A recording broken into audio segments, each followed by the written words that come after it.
Hello, guys, wherever you are. So, a bit of breaking news here.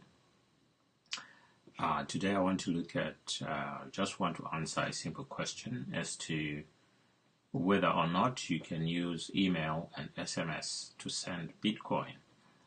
One of the advantages or one of the aims of Bitcoin and cryptocurrency is that it is trying to fix the problem of financial exclusion. So financial exclusion is when people who don't earn enough money to enjoy banking services are excluded financially from the economic system of the global economic system, even at national level, because they don't earn enough or they don't even earn anything. So if they don't earn any money, it's difficult for them to have a bank account, because a bank account, the bank makes money when you are active as a banker, when you get a regular deposit, and when you get loans and credit cards and stuff like that. So a person or people who are not earning enough money to be able to participate in the banking system are basically excluded from the financial system, the global financial system. Okay, so that's called financial exclusion. And so one of the aims of cryptocurrency is to include those people that have been excluded, because you don't need a bank account even if you get maybe you've only got $20, okay? So you don't need a bank account. You don't need to open a bank account to keep that money. You can keep it on your smartphone wallet, or you can keep it anywhere where you can keep Bitcoin. So basically that's what I want to answer, but just some breaking news to say that Bitcoin has surpassed $13,000 as momentum remains strong. And there are several reasons for why this is happening. So it's gone past 13,000 today. Adding to the litany of milestones it has reached this year. So this year it has gone past a lot of milestones, and the asset rose as much as 13,017.96 today, according to Bitcoin price index. Let me just see what that looks like. Okay, let's go back. In fact, celebrity investor Mark Cuban is about to participate in his first ICO, so we can talk about that later. But that guy is an investor and he's talking about Bitcoin, so you should listen to what he says, because he's an experienced investor. Some people don't agree with him. Maybe you do, maybe you don't. So Bitcoin has been sustaining this momentum for some time now. I just want to see if there is a mention of how much it was at the beginning of this year. I think it was about 1,000 at the beginning, but it's gone all the way to 13,000 today. So we can see that there is a lot going on with the Bitcoin. But I wanted to answer this question as to whether you can send SMS or email, and this is a 2014 article, an August 26 tutorial on how to send Bitcoins using email or SMS messages. It was written by Alison from the blockchain.com. So I just wanted to show you that it is possible to do that, and here is how you can send via email. So to get started, log into your blockchain wallet. So this is just about the blockchain wallet. Obviously, it's the blockchain website, and they're going to talk about their own wallet. But I'm sure you can do it with any other wallet. And then you click on send. If you click on send, you will see an option for email. So here is the picture of what you're going to see. So you send via email, and if you look down here, it also says SMS, which means you can also send via SMS. And then once you've done that, the person receives an email, wallet at blockchain .info has sent you 0.0002 Bitcoin, and so you get that. And if you want to use, and there it is, so please choose one of the options to claim your Bitcoins. Either you forward to a desktop client, you create a new wallet, or you log into your wallet. So it means that you've actually sent it to someone who doesn't even have a wallet. It's like sending money to a person who doesn't have a bank account, and then let's say you email them. Let's say this is fiat currency, and you send them an email with money, and as soon as they get the email, they have an option to either forward the money to as desktop bank account, or to create a new bank account, or to log into an existing bank account. So you can see this is an example of what you would see if it was.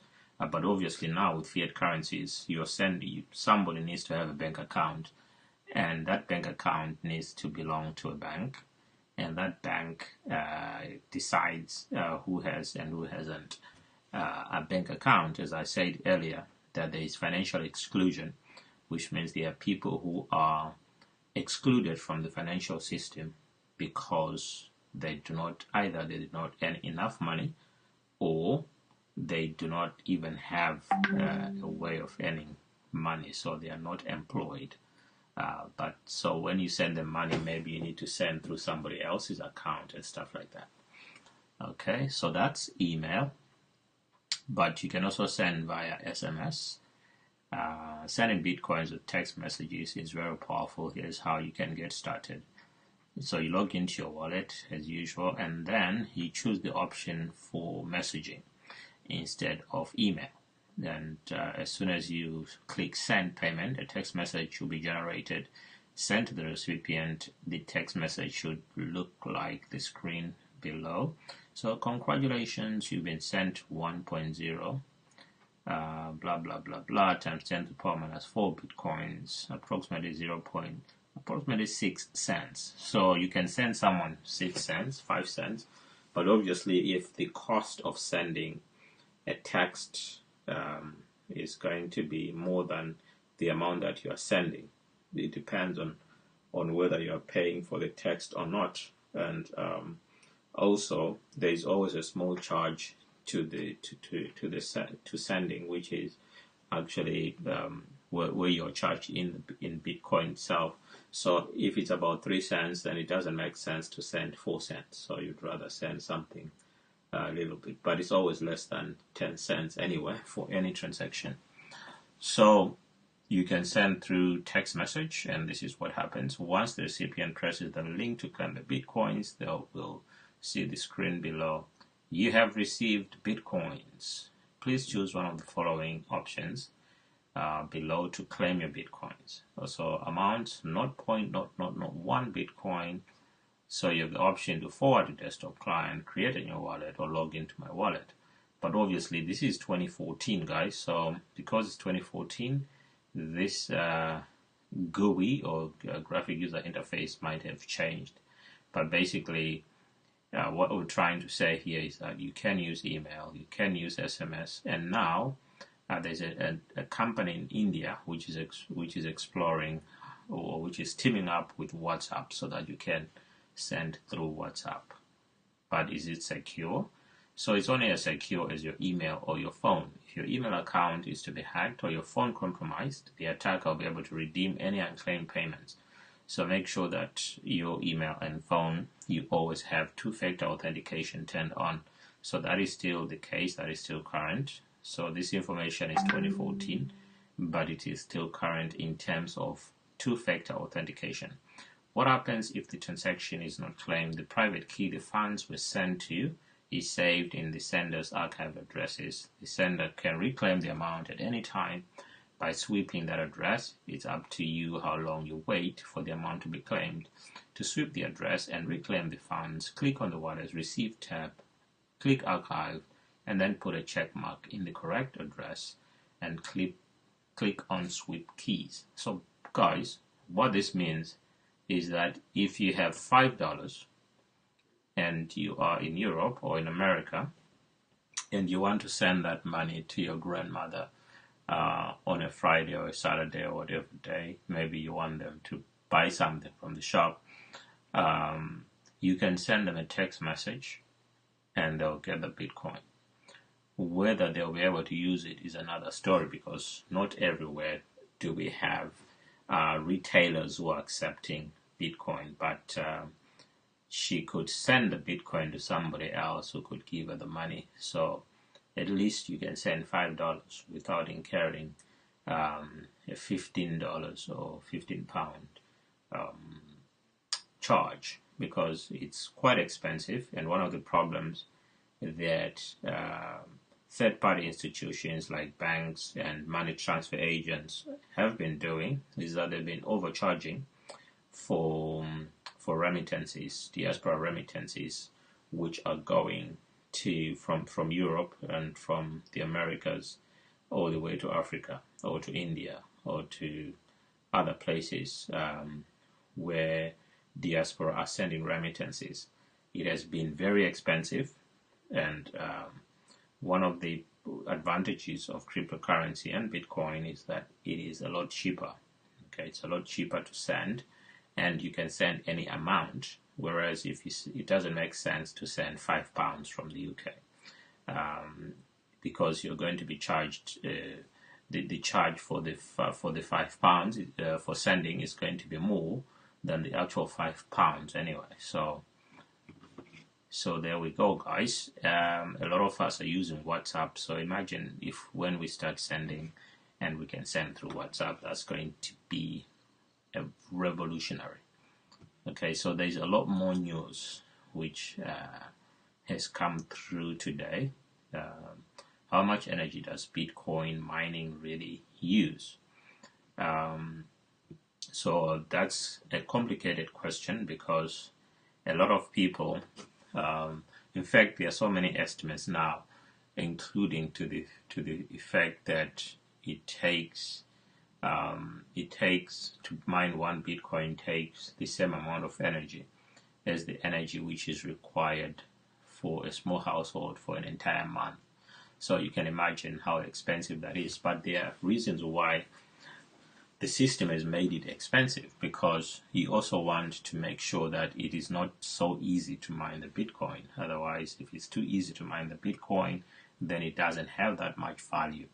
The reason why gold and diamonds and other minerals have the kind of value they have is also linked to the level of difficulty which we encounter when we try to mine them out of the ground. So it's very difficult to mine diamonds. It's very difficult.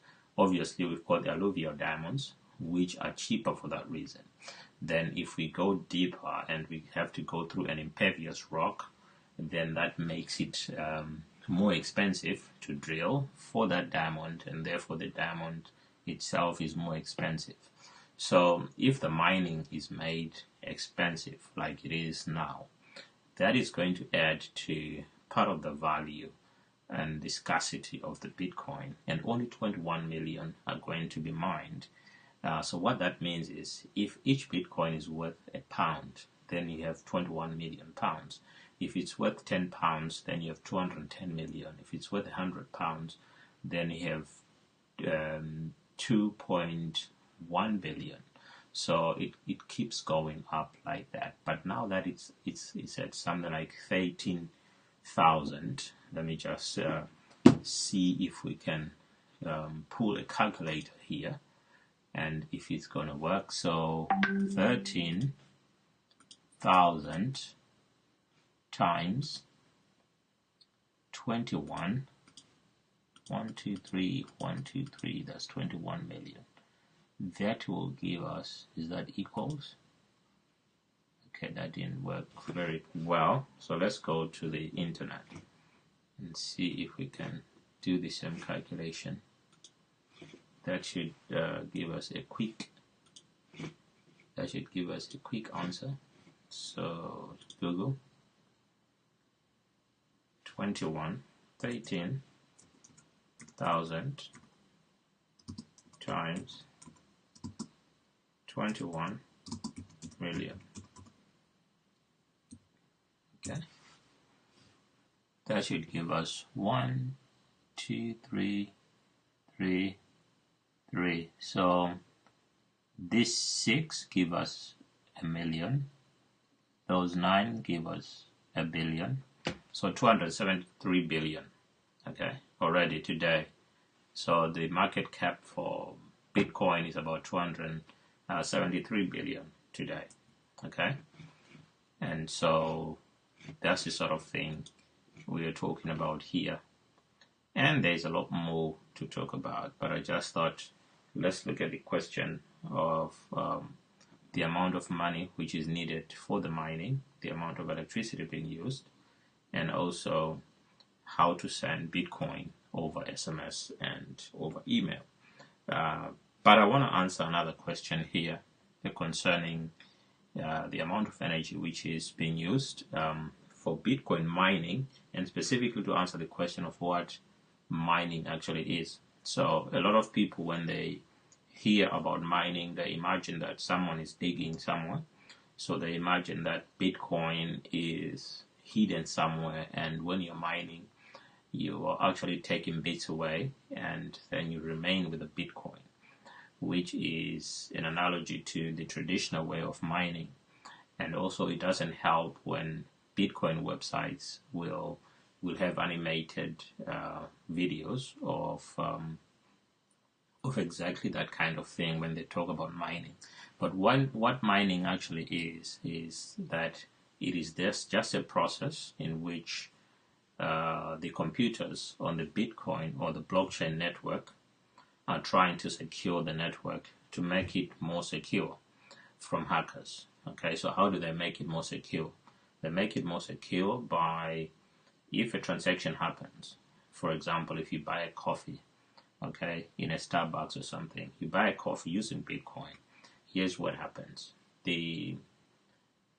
That transaction, okay, is converted into a mathematical problem on the Bitcoin network. And then that mathematical problem needs to be solved.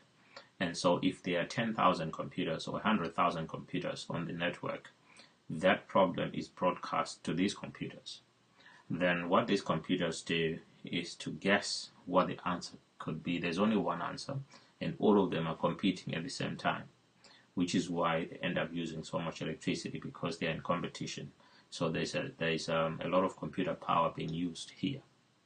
Then what happens is that the computer which wins the race to be the first one to solve it is rewarded in Bitcoin. So that's one way of getting Bitcoin. The other way of getting Bitcoin is for someone to send you the Bitcoin, or for you to buy the Bitcoin on a cryptocurrency exchange, okay, like the blockchain exchange that we were talking about earlier, right? So that's what mining is all about, and all it's trying to do is to make the network more secure, because the network, the more transactions that are being piled onto the blockchain, the more vulnerable it might become. And so it only makes sense to secure the network even more, because the more transactions you add on, the more complex everything becomes. And so until we get to 2140, when the last Bitcoin would be mined, but let's look at it this way: a Bitcoin, the mining is that it's halving every 4 or so years. So if it's going down by half, like now I think it was 25 Bitcoins, but now I think it's 12.5 Bitcoins that are being mined. And so it means that from 12.5 we're going to go down to 6.25, and then to 3.125, and then to 1.7, something like that. So it's going to keep on going down. Every 4 years it's going to keep on going down like that. So it's going to become more difficult, and there's going to be less, okay, which means that the competition is going to be more, which means that we're going to use a little bit more electricity. But in terms of electricity, again, I want to come back to this, because one of the arguments that people have is that it's not environmentally friendly because it's using up a lot of electricity. Then you have to ask the question, how much electricity traditional banking is using right now to keep the paper money safe in those big banks. Okay, think about all the central banks in the world, and think about all the small commercial banks, all the big commercial banks, all of the banking institutions that have to keep money, all the ATM machines, automated teller machines that have to keep money within the teller machines overnight, the security that's needed there. How much electricity is all of that using? So one of the things that Bitcoin is trying to do is to solve the problems that are being presented by money. And one of the problems is that it's also using a huge amount of energy in securing the fiat currency economy. Okay, the fiat currency chain of banks and financial institutions, and even inside shops where some money might be kept. So there's a lot going on there. There's a lot of electricity already being used, and people are not talking about that. They are just thinking of Bitcoin as something which is using up a lot of electricity. So I think I'll leave it here, guys. There's a lot to talk about. As you can see on the left-hand side, I get quite a lot of information on a daily basis because I just subscribe to alerts on my Twitter account. Although I've reduced the number of alerts that I'm getting because there's just too much information out there. But what we need to realize is that there is information, and we need to upgrade ourselves, because if we don't learn about these things, we're going to fall through, we're going to be victims to any scams which may be going on, because there are lots of scams going on, and we need to be aware of exactly what Bitcoin and cryptocurrency is all about. Okay, so guys, again, thank you for watching. If there are questions, I'll address them either in the comments or in the next video. Thank you for watching. By the way, just one more thing. I'm going to put this video right now on my YouTube channel, so you can still access it either here or on my YouTube channel.